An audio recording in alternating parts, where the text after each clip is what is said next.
When Ryan's when it's time to begin, it's on the Rewind to Raw with John Pollock and Wai Ting. The A-Team that makes sense of these things we see in the ring every week on TV. It's Rewind to Raw for Monday night. Download it Tuesday morning from the Post Wrestling site. It's Rewind to Raw for Monday night on USA Now on the John and Wai Take the Mic. John Pollock and Wai Ting here to review Raw from Minneapolis, Minnesota, after a marathon news segment where we talked about Linda McMahon filing a motion to try and rid herself of any association with the ringboy lawsuit. Plenty to read from Brandon Thurston up on the Post Wrestling site. Kevin Owens speaking at length with Robbie Fox about his neck injury, and Wai and I having quite the discussion about the Tiffany Stratton Charlotte Flair segment from Friday. This is going to be viewed like the Zapruder film. Until their next very controversial segment, I suppose. Yeah. And plenty of weekend highlights from Sakura Genesis, their announcements of the Best of the Super Juniors participants, G1 dates, Battle Riot VII going down in LA over the weekend, and SmackDown ratings as well. All of that can be found on the XL version of Rewind to Raw. $6 gets you 30 days access at postwrestlingcafe.com. Sign up today, and that will cover you for all of our WrestleMania week coverage, which will be kicking off next week. And we're going to be doing daily shows. I'm going to be joined by John Cino. Kate from Montreal will be stopping by. Brandon Davey will be doing a day as well. And we're going to have you covered wall to wall with all of the events happening, including going live both WrestleMania Saturday and Sunday night immediately afterward. Wai, by the way, is the main event of night 2 this year. Oh, I'm ducking out, and I'm just coming in to get all the credit at the end of the night. Yes, that is going to be that's my favor I asked of Wai. So that is all coming up next week at postwrestling.com and postwrestlingcafe.com. We have the whole schedule up on the site. Wai and I will be doing the Ask Away mailbag show on Tuesday. And I want to thank everyone for sending in your questions. You do not have to send any more in. I do not think we will get through all of these questions. You guys have been great. I actually skimmed through some of them. There's some great questions in the mailbag. So that's going to be coming out Tuesday on the cafe. I hope you're ready, Wai. I was afraid we didn't have enough questions as of like Friday. So I sent out the call, and I really should not have, because this might be the longest Ask Away ever if we might have to cap it at a certain time. Well, if you have sent in a question and we somehow do not have time to get to it, we'll just forward it over to next month. So your question will be answered. We're going to do our best to filter through all of the questions that you sent in. But now it is time to get into Raw from the Target Center in Minneapolis, Minnesota. WrestleTix reporting almost 8,300 tickets distributed. Apparently, they did not sell out the Target Center, but they got plenty of comedians to show up to fill in those seats. Oh, I fully expect by the end of the year, anybody who's ever had a Netflix special will probably show up on Raw. It's like you could have any kind of attachment to Netflix. You'll get an on-cam shout out on WWE programming. If not doing commentary or segments with Otis, but we'll get into that later. Adam Pearce kicks off the show in the ring to bring out Io Sky, Bianca Belair, and Rhea Ripley. He says he was wrong to have put Belair as the special referee and expecting you three to act like professionals. So after all this time and all of her fighting to get into this match, Adam Pearce just throws up his hands and says, "It's a triple threat match. It's going to happen. Now sign this." So we're getting our second contract signing for this program. Not a valid contract that Rhea signed a few weeks ago when she sabotaged the contract signing. So it is the triple threat.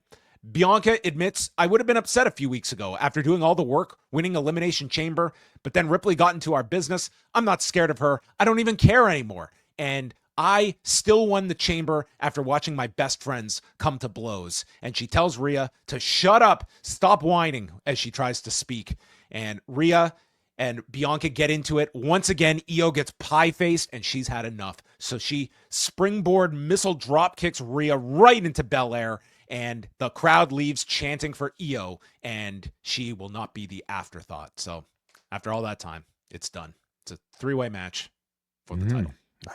Yeah, I would say it's been a pretty predictable build, which isn't always a bad thing. But in this case, it really did feel to me like they were just dragging this one out because we had many weeks to go before WrestleMania. That said, these have like consistently received very strong reactions in front of the live audience because the star power is very strong. There's three of the top wrestlers in the entire company. I think they've done, in this particular segment, to me, it felt like they were directing our attention towards Bianca as a heel, if that wasn't necessarily obviously enough, at least compared to the other two.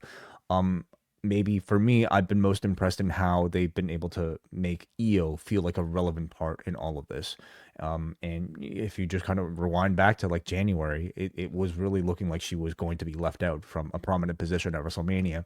Now we head towards WrestleMania where she, despite not saying too many things on the microphone, is made to feel like a focal point of this feud. So I think they've done a good job there. I would say by the end, it does feel worthy of a main level world title match for WrestleMania, but that's mainly because the talent is so strong here.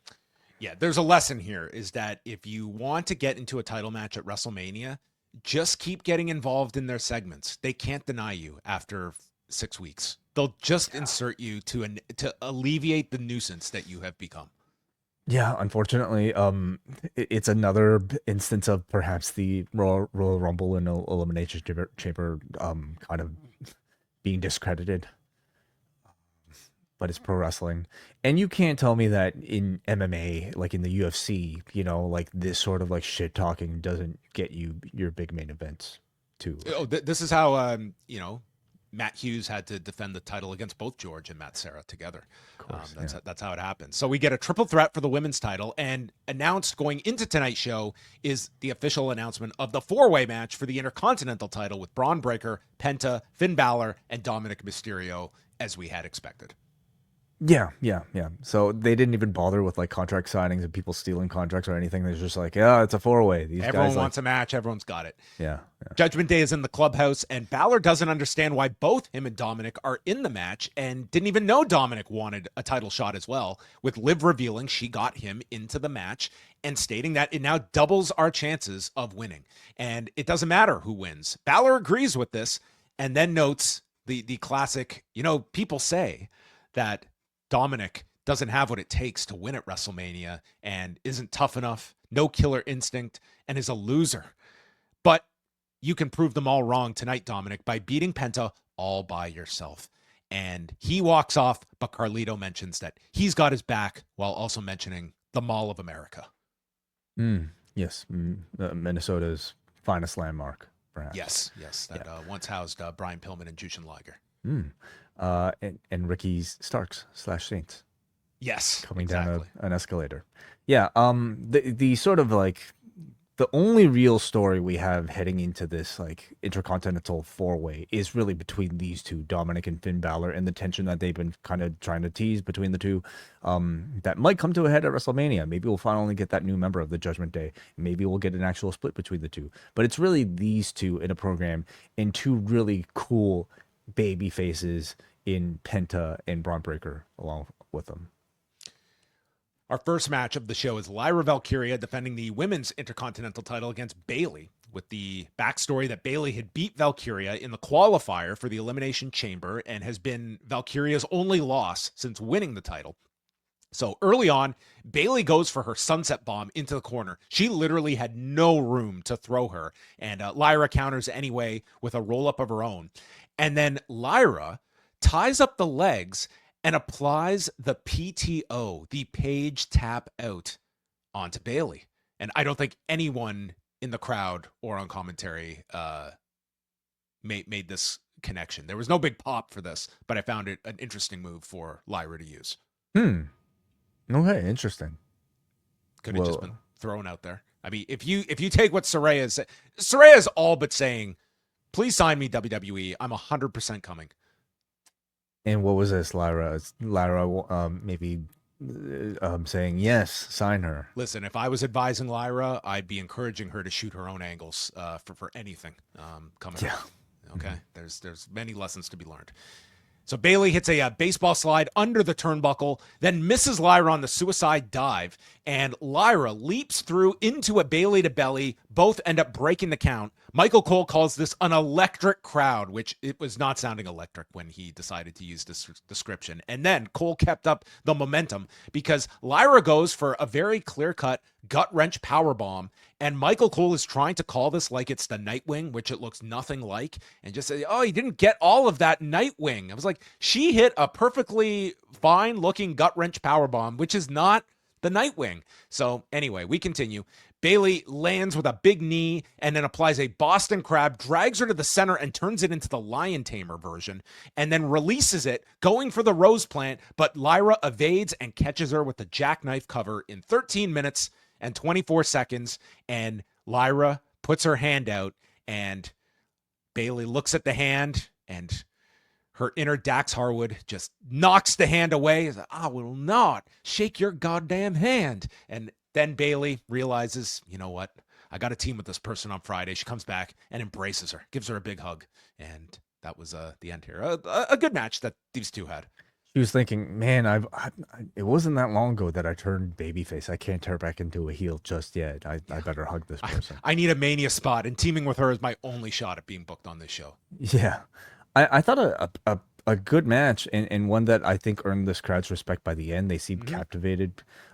This was the type of match that I think was designed to help establish Lyra as like a working person's champion and the IC championship as a working person's championship. It quite honestly might be the only thing she has going for her, and maybe the reason why they gave her the belt in the first place, because as a character, as a personality, they've done zero to really kind of flesh her out as a, dynamic and interesting personality. But I'm happy if this is the direction for her. Like this seemed to connect with the crowd by giving her time to tell a story in ring, and by giving somebody she has great chemistry with in a Bayley, just the canvas to really perform and let that wrestling shine. So I thought that was successful here. Yeah, and again, they're in the gauntlet on Friday. I would be stunned if they're not part of this tag title match, if they don't just win it outright, or you somehow get to multiple teams being just thrown into that match. But now it is time to go backstage where Kathy Kelly is on Burt Kreischer duty, and he is interrupted after that sounds awful. Yeah, plugging his comedy special, is interrupted by American Made, and they state how Burt gets to watch the Creeds face the L.W.O. alongside El Grande Americano, but Burt Kreischer breaks the news that he did not come to see them. Instead, he's here for the Alpha Academy, who walk in, so Otis and Burt Kreischer get to rip their shirts off together. What a match made in heaven. Yeah, apparently Kreischer is known for ripping his shirts. Is that it? That's an understatement, yes. This is... he's a shirt ripper. Yes, this is his... He invented shirt ripping. Pretty much. Say? Oh, yeah. Wow. Okay.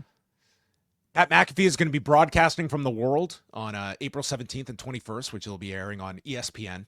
Jackie Redmond speaks with the World. The World, their merchandise store. Oh, not the Times Square restaurant that the WWE used to run? No, not the one that was an expensive write-off for them when they finally closed that down. Jackie Redmond interviews AJ. He's going to embarrass Logan Paul at WrestleMania. That would be tough to do. Karrion Kross comes in. He wants to help get the old AJ Styles back because we can't lose to Logan Paul. So AJ doesn't know what the hell he's talking about. So he challenges him to a match for next week. So Karrion Kross will face AJ Styles in his second WWE match of the year. Is that so? Wow. Yeah. This guy's wrestled between the Chris Bay benefit show. That has equaled his WWE matches this year, which was an Akira Tozawa match on Main Event. He's had a thriving 2024. He's soon to equal his non-WWE career will equal his WWE career come WrestleMania. Yes. But hey, he has managed TV time in the post Final Testament era. Oh, you can argue he has a bigger presence now than he did even during that period with the whole faction. I'm actually mildly interested to see what Karrion Kross has up his sleeve here with AJ. What does he mean? The old AJ Styles. Why does he need AJ Styles to win so badly? What does he have planned for AJ? Maybe Kross is going to come out to his TNA theme. Yeah, he'll cut his hair. Because like only one of us can have this this unique flowing lock. I mean, these two could be brothers, could they not? I think Karrion Kross should come out dressed as TNA era AJ Styles, with the AJ Styles get ready to fly. That would be wonderful. I would love to see it. Dragon Lee, Joaquin Wilde, and Cruz del Toro against the Creeds and El Grande Americano, who he came out, and Alicia Taylor did not bill him from the Gulf of America. However, Gulf of America was brought up by Cole and McAfee. So had she been doing that? I don't know, but I mean, we only had the one other match, but right. I was curious if they were going to make a big deal about that aspect. And well, the fact that it was Cole saying it suggests that there certainly is no company edict to tell them not to. Yeah. And they're doing the story that Ray is calling this out for being disrespectful and offensive. Like that's the story. He is standing up for Mexicans. So this turned into a really great match. It was like one of the few chances, like especially Wilde and Del Toro, and to a degree Dragon Lee had a chance to come out and actually have some time here, and they had some great opponents as well in Gable and the Creeds. So after we get the L.W.O. hitting triple dives to the floor, and then American Made come back with 3 simultaneous superplexes. We come back, and then Del Toro hits a somersault splash off the top to Brutus. Then he's in with Gable. Lee and Del Toro go for this doomsday, and Gable catches him with like the fall away moonsault in midair onto Del Toro, which looked incredible. The announcers, I don't think Cole even knew who took the brunt of this, but it was a great looking spot. Lee hits his Liger bomb, and Gable takes it, and Julius breaks it with a shooting star press. And then with Del Toro and Julius on all fours, Wilde goes off one back, off the other back, and then does a dive onto Brutus on the floor, which looked incredible. It looked like Julius was giving him a boost. So, like, I mean, the camera didn't fully catch it, but it seemed like the crowd was reacting to Wilde getting crazy air, similar to, you know, that catapult spot that he has. Yeah, instead of bouncing off the rope, he bounced off a man's back. Yeah, very innovative. Hell of a base here was Julius. So there's a tornillo by Del Toro to the floor. And then with the referee distracted, Ivy Nile hands Gable a foreign object to place into his mask. Like, what an old school gimmick here, the loaded mask. He headbutts Ray on the apron and then headbutts Dragon Lee and wins with a flying headbutt in 10 minutes and 28 seconds. But I thought like a great like trios contest here. And we can just fast forward and we get Ray calling out El Grande Americano for WrestleMania. So you will get Ray and Chad Gable, which they get like 12, 13 minutes. That should be a hell of a match on the undercard of one of the nights. It honestly surprises me a little because I feel like this, you know, American Made, American Alpha, they've kind of largely been relegated to like a Raw act, right? Like they're the type of act that kind of fleshes out like a 3-hour show versus getting that prime spot on pay-per-view. So the fact that those two in a Ray singles match, I think, you know, makes a bit more sense. But the fact that Chad Gable is getting a singles match against Rey Mysterio on a pay-per-view, I think is awesome. I think those two are probably going to bring their best. And they've really landed on a character that I think is connecting with people. You know, like maybe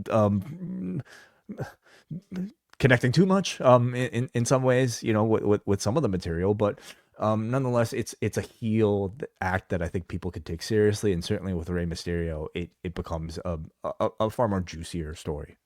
Is Rey going to be Captain America for his WrestleMania attire, or is there a Mexican superhero he can be? Is there a Mexican superhero? Not maybe I not nothing off the top of my head. Maybe he'll go as El Santo. They did mention El Santo in this match. They come out all in white. Yeah, like Namor in the MCU is sort of billed as from like of like Aztec ancestry, I believe. So that might be the closest. Maybe Steve from Minecraft. Is he a Mexican superhero, Steve? Did you watch it? Stick around on the XL version. We're going to chat a little Japanese Grand Prix and a little Minecraft. You were one of the billions and billions of people that paid a ticket to watch Minecraft this weekend. It was insane. I'll talk about it later. Okay. Anyway, really enjoyable match. I like this quite a bit. Then there was a recap of the beatdown of Jimmy Uso. Pretty well done video here. Like very like this for all we want to say about last week, it was like, was this like the extent of like this really violent beatdown to keep him out for weeks? This video package, you watched it, you would think like this man was read his last rites last week. Like they did a really great job. And then Gunther, who again, like routinely is just one of the most enjoyable parts of Raw every week. He is grinning ear to ear as he comes out, proclaims himself champion, holding it out proudly on the desk. And then Jey Uso, he comes through the crowd, but the man is stoic. Like there's no yeeting. It's just business as he comes out. And he stands up to Gunther and he knocks the microphone out of Gunther's hand. And Gunther is just smiling, like just so obnoxious. And Jey, who's just got like such a quiet demeanor to him, just says, "Gunther, you have a mother? You talk to your mom? What do you talk to your mom about? Family stuff? Well, I have a mother too. And this week, you know what I had to talk to her about? How her oldest son is laid up in a hospital. Laid up with 15 stitches in his forehead. And my mom asked me, why didn't you protect him, Joshua?" And I said, "Mom, we shooting now? Using shoot names?" And first of all, I'd be like, "Mom, did you not watch the segment? I was fucking zip tied to the ropes. What in God's name did you expect me to do?" But Jey says, "I've never lied, and I'm not going to now. I didn't do anything because I was afraid of you. Gunther, you had me. You had me right in your grasp. You were playing chess. I was playing checkers. But instead, you got my family involved. You wiped my brother's blood all over your body. And now you've put his blood on my hands too. You violated my twin in front of me." But in that moment, a light bulb went off. And I'm not afraid anymore. Now, and the night before WrestleMania, I'm going to say a prayer for you, Gunther, and for myself, asking the Lord to forgive me for the man I'm about to become, because I'm going to get you for Jimmy, for my family, and I'm going to take your championship. And dude, Gunther, who was just, this was the best non-speaking segment of in quite some time, because Gunther was amazing. Jey was on another level, tremendous. Like we've had back-to-back excellent segments for the lead up to this. And it's like this program has kind of gone, it was red hot after the Rumble with Jey winning. And it had the A-Town down detour for several weeks. They're wrapping this one up strong where this feels like a big match for Mania. I thought this segment was tremendous. Yeah. I mean, there was a lot of time between the two, and I think it's clear that they were saving. It was just way too long. Like they were saving the best material for these past few weeks and for these next few weeks, and hopefully they will finish even stronger with the time that's left over. I agree with you. To me, that was one of the things that stood out about this. Without even saying a word, I thought Gunther sold the worry on his face really well at the end of this promo. It was so effective. He was directed to look like he was there to actually take Jey's words about murdering him seriously. And like, he just he's invoked both his mother and Jesus Christ. Yeah, he just gave a perfect look, I thought. Jey, he could have come in here after like seeing his brother beat down, being face to face with Gunther inside a ring. I think maybe a conventional way of booking a reaction to that would be for Jey to just like lay hands on Gunther. And he did not do that at all, did not even think about throwing a punch. Instead, he didn't even shout. He delivered like a very intense response that because he was so quiet to start off with, it felt even more intense because I thought every line was done really excellently, made you really believe that he was going to murder this guy at the right opportunity. Like he's not just reacting on emotion, he is plotting this man's death down to the minute details of how he's going to maybe slice his neck open. So I was very impressed by Jey here. I was even more impressed at the fact that like Jey was cutting this promo and recognizing that he was about to cut a serious promo. He told the crowd to stop eating, and we know how like pointless that is from the what chant. Once the crowd gets in their what pacing, it's impossible to turn them off. But Jey, I think being so loved by the crowd, he just simply waved them off, and they just managed to slowly quiet down. So he was able to orchestrate the stopping of his own eat chant masterfully. I did find it interesting though how, despite the fact that he did not intend for this promo to be a Yeet style promo, he still cut it in the sort of That's his pattern. rhythm now. Yeah. Yeah, and I wonder if it's something he can actively turn off, or if it's just kind of the natural way he perhaps speaks now. It just kind of invites, like, you want to chant Yeet along to pretty much everything he says. It reminded me of when, like, it was about 20 years ago exactly, that they were getting Cena out of the freestyles, and like it took the audience a while to just accept him talking normally, because you're just so ingrained. And in time, like now, like within a year or two, like you wouldn't even have, like, he really did distance himself quite a bit from the freestyle character. But it was like they were very smart to understand when they needed to get away from that. But yeah, it's like he's sort of found his voice in a promo and had to go outside of that range for this one. Yeah, on the one hand, I mean there might be worry that is it a crutch for Jey? I mean, it's a great crutch. You know, it's one that engages the audience. It allows him to sound unique. There's nothing wrong with it whatsoever. But he doesn't need it. But will there come a time where he might be called upon to cut a more dynamic promo that does not require, the crowd support?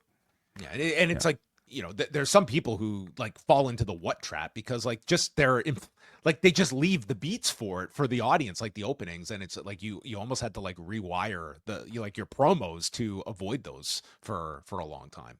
But this was, I thought, a really strong segment, and to the point that like I don't even know what you do for like the go home week next week. Like this one felt like a really solid segment. Just next week's the go home. You're right. Yeah, so they just have one more week. Yeah. I mean, it might be at the point now where it's just like give us the music video, right? It might be a music video week like we had with Cody. Yeah. And I mean, there's a great video to be done on like the journey of Jey Uso from 2010 to... When is Dad gonna make his appearance? Okay, come on. Probably never. But yes. So that's next week, and I think a pretty decent shot will get blood in this one too. Yeah, sure. Mm-hmm. We had a recap of the closing angle and CM Punk's favor, and then Natalya and Maxine are in conversation with Pierce ahead of their gauntlet match. And this is when Ray comes in. He wants the match with not Gable. He wants it with El Grande Americano at WrestleMania. And just like that, Pierce is like, yep, you got it. And then we go to ringside, and joining Michael Cole and Pat McAfee is Tony Hinchcliffe. Yeah, where was he to call the L.W.O match? He missed that one. Yeah. But boy, he certainly didn't miss like a Jerry Lawler joke from 30 years ago, that the first match that Michael Cole ever called was David versus Goliath. Yes. Hope the roast is going to be a lot better than this was. Yeah, this seemed to be, well, obviously a way to promote the roast, and I'm curious by doing to like know, the most G-rated material. I'm very curious to know how many extra tickets he may have sold with this appearance. Well, the War Raiders and New Day is the match that Tony Hinchcliffe gets a call, and it's the anniversary of Kofi Mania. So Kofi put out a photo today, the famous photo where they have now photoshopped Biggie out of the picture of him being, right? Oh yeah, it's like it's Kofi holding him up all by himself, like on one half, and they photoshopped Biggie out. And that's hilarious. It was pretty great. So they're stomping on Eric, doing the unicorn stomp, and then Ivar is in there, as Hinchcliffe refers to Ivar and Eric as the Burt Kreischer fan club. And Eric slams Ivar on top. They hit the War Machine onto Kofi, but Woods dives in for the save. And then Woods goes to the floor, grabbing a chair. Ivar wrestles the chair away, nailing Woods, and the DQ is called at 9:27. And Hinchcliffe says that New Day can't win the belts. And Cole corrects him and says they're titles. And Kingston just wallops Ivar from behind with the hardest chair shot you can imagine to the back. And he states that he was going for the bad neck. They go to attack Eric and put him onto the chair when all the officials run out. But Ivar and Eric are left laying, and you certainly got the impression that this is going to be forced into the Mania card coming out of this. Yeah, I guess it could be Mania. Honestly, the New Day are... maybe this is the night after. Maybe this is the night after. Like, it really does feel more to me like it's one of the TVs, wrapping around WrestleMania, rather than... Like, the Raw after Mania is where I would assume, rather than Mania itself. It just does not feel hot enough. We're starting to get pretty heavy on these the match totals, which again, and it's mainly again like the Viking Raiders and really the division as a whole that just does not feel that hot. Like the New Day are, I would consider a pretty hot act after Biggie, but there's just not the right opponent for them to really kind of necessitate a Mania stage, in my opinion. I thought the match was a very flat finish and just kind of a way to get to a future match. I'd like to see the feud, even if it is for the Raw after Mania. I'd like to see this feud get a bit more personal. You know, like where are the New Day sort of personal attacks making fun of the Viking Raiders and Viking Raiders perhaps coming back with some of their own material, however they choose to. Where's their photoshopping? Yeah, I hated this because the finish and placement was confirmation that I chose the wrong graphic this week, so I was a little down on myself on that. I thought Tony Hinchcliffe was like awful on commentary. Like, I mean, he's a legit fan too, and he just felt like so out of his element, and it's like he wasn't even being Tony Hinchcliffe here. It was like they were being so safe. It's like, what are you selling here? Like you're. Yeah, if you wanted to see a roast of Michael Cole, I guess like a G-rated roast of Michael Cole, maybe get your tickets. It was the lamest, just old jokes that were just, I mean, not the material that you are going to be getting at the roast, to say the least. It was music video week for Cody Rhodes with Shibuzi, and then Burt Kreischer chugged a beer. I was done with the comedians by this point. Penta and Dominik. We had Penta going for a Rana tilt-a-whirl backbreaker and then a sling blade, and then hits a high cross both to Dom and Carlito on the floor. We come back. Dominik had gotten the advantage briefly, hits the three amigos. 619 gets stopped with a super kick when Dominik busts out the Mexican Destroyer, hits the 619, and then Penta gets the knees up for the frog splash, and after an arm wringer, snaps the arm with the sacrifice and wins with the Penta driver in 8:17. But this is our showcase for the four-way. So Carlito attacks Penta from behind, hits him with the backstabber, and Braun Breaker arrives, and they have the overhead shot of Braun just hitting max speed down the aisle. And if ever there was a man I feared for, it was Carlito, who had to stand in front of this subway running at him to get speared at full force. Carlito goes down, then he spears Dom in the ring, and then he spears Penta before Balor shows up and leaves Braun laying, holds up the belt, or the title, as Cole would call it. Good post-match, I thought, especially here. This spear was incredible that Braun hit Carlito with. Yeah. Again, this is a match that is kind of being sold on, you know, what might be like a soon to break up Finn Balor and Dominik Mysterio, and just it's also being sold on how awesome Penta and Braun Breaker are, and they've not cooled either of them down at all, you know, throughout these past few months. Like for IC title program, they have two very, very strong baby faces heading into it. So, yeah. So next week, in addition to AJ and Karrion Kross, Roman Reigns will be on the show, and that's all they've announced for next week in Sacramento. More so just interesting, they are not advertising John Cena, at least as of now, for any of the TVs before WrestleMania. So might not see him until Vegas.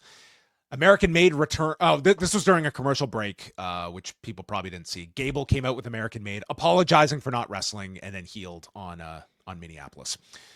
Paul Heyman is in the ring for the final segment, and he states he will always be loyal to Roman Reigns and will always be loyal to his best friend, CM Punk. He goes to talk more, but Seth Rollins comes out, and Rollins asks whose side is Paul on, because you can't be loyal to both of them at the same time, and explains that Reigns doesn't give a damn about you, Paul. He uses you, and he doesn't respect you.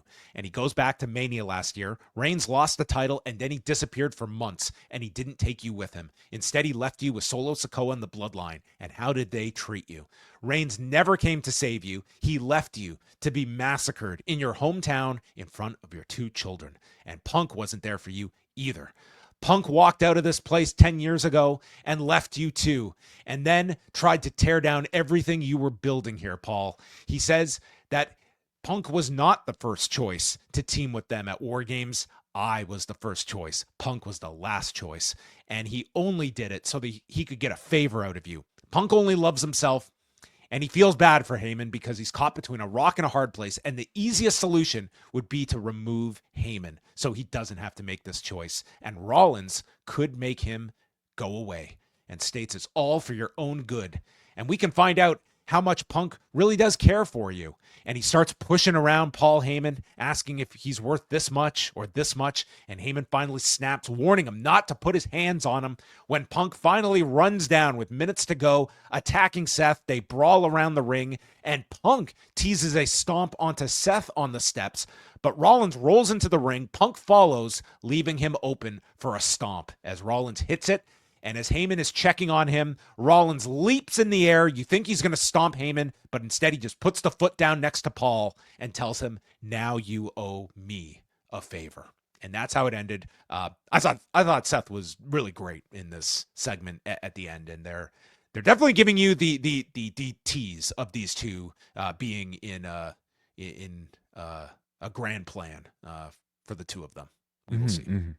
Yeah, I mean, Friday's segment was very much between Roman and Punk, with Rollins almost feeling like the odd man out, like, why did you show up here, other than to laugh, which I think he did a great job of. But tonight really did put, I think, more of the sort of motivational spotlight behind him.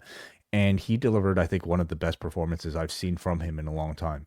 And if it wasn't obvious enough already, he definitely made it clear that he's the heel of the three here, the person that we should all be booing. And it was maybe some of the most heelish stuff we've seen from this incarnation of Seth Rollins. It wasn't was he the guy who took eyeballs out? Was he the eyeball guy? Yeah, it wasn't taking a man's eyeball out, but it was like, that slapping of Paul Heyman and prodding him like that. That was like pretty awesome, actually. So I love the way he was doing that. He was very, very menacing here. And "now you owe me a favor" is certainly suggestive. So they're playing with perhaps many people's expectations that Heyman could end up with him by the end of the main event. Yes. WrestleMania favor. Yeah. Mm-hmm. So that was Raw. I thought overall, like some really strong segments going into WrestleMania on this show. And wrestling wise, I thought like the women had a very nice match. I thought the 6-man was a lot of fun that you had in there. And well, I can't say too much about the War Raiders and New Day. And you got Tony Hinchcliffe, so it kind of balanced itself out. I thought it was an all right, Raw, like not something that I feel like, wow, like there wasn't really any one segment that made me feel that way. I thought a lot of it was just kind of like, it was good, nothing bad, but like just kind of there, just kind of good. What if it had gone a couple more hours? Well, then I'd be calling it one of the best of all time. Yeah.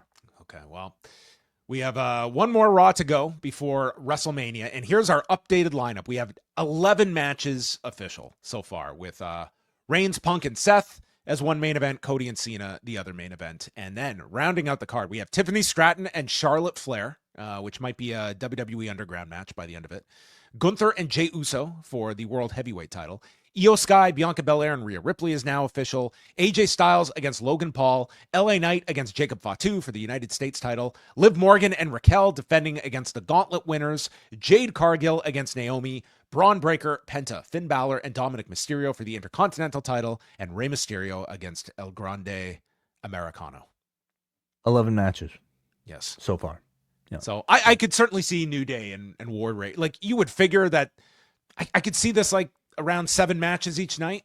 That could leave some spots open. Could be that. Could be the SmackDown tag teams if we're going to include the SmackDown tag teams, I think, is in there. I think both sets of tag titles probably get in there. You're expecting a total of, what is this now? I could see 14 matches, 14 matches, 7 matches per night. Yeah. That feels a lot to me for a like a WWE pay-per-view. Now, let me just look at last year's show. How many? It's probably comparable. You're right. We did have 7 per night last year. So maybe that would be the number that they're aiming for again this year. All right, everybody. There you go. We are going to sign off on YouTube, but we're going to keep going on the Post Wrestling Cafe. The XL edition contains all of your feedback and questions. We're going to talk about my trip to the movies this past weekend and the biggest story, Red Bull. It's still alive, okay? Max Verstappen, get those shoulders ready because he's going to carry Red Bull because God knows he doesn't have a number 2 driver for the rest of this season. He's carrying this thing. We will see how they did on Suzuka over the weekend. That is it for some of you, but hey, for the cool kids, we're just going to keep going.